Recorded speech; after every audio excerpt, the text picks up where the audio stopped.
Thank the member for Werriwa, and I give the call to the member for Curtin. Thank you, Deputy Speaker. I thank the member for Moreton for raising this motion. I was raised with books. While I wasn't raised by books, books certainly played a pivotal role in my childhood and undoubtedly sparked my imagination and shaped my development, my understanding of the world and of others within it, my dreams and my goals.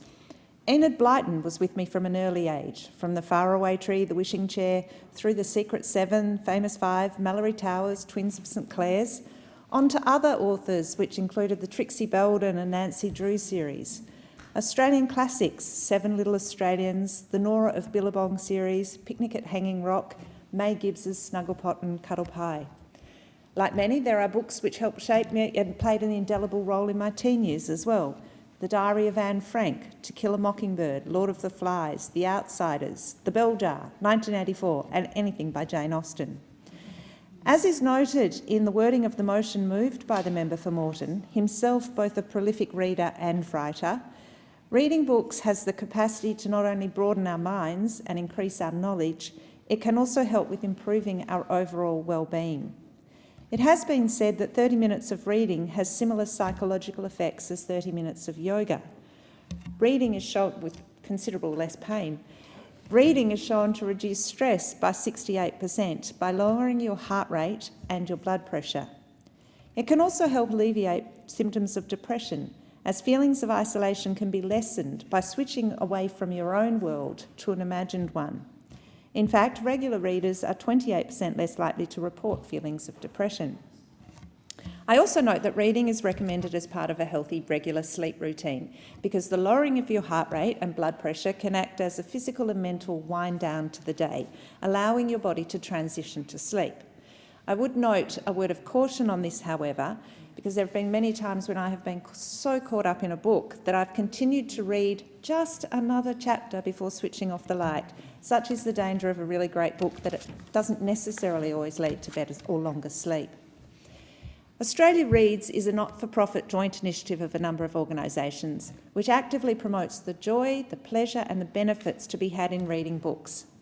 In addition to providing excellent resources, including recommended reading lists, for the last 10 years, Australia Reads has been promoting the annual Australian Reading Hour, with the goal of highlighting the importance of reading in transforming lives. Held on Tuesday, 14th of September, it encouraged all Australians to set aside just 1 hour to read, whatever they wanted, wherever they were located, and however they chose to read. This year's theme celebrated stories that matter, acknowledging the vital role reading plays in both our childhood and our adult lives. The book which I was reading during Australian Reading Hour is, without any doubt at all, truly a story that matters. The Happiest Man on Earth by Eddie Jacku. This is Eddie's memoir, chronicling his extraordinary tale of survival, escaping a death march from Auschwitz towards the end of World War II, moving to Australia in the 1950s, settling down, having a family, and dedicating his life to teaching about the dangers of intolerance and the importance of hope. Eddie died just last week at the age of 101, and this is a huge loss for all. But because of his book, his legacy and his inspiration to all of us will live on.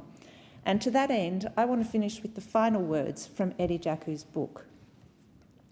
75 years ago, I never thought that I would have children, grandchildren and great-grandchildren.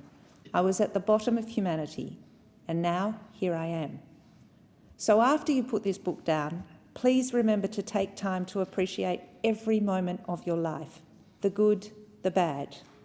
Sometimes there will be tears, sometimes there will be laughter. And if you are lucky, there will be friends to share it all with, as I have known throughout my life. Please, every day, remember to be happy and to make others happy too.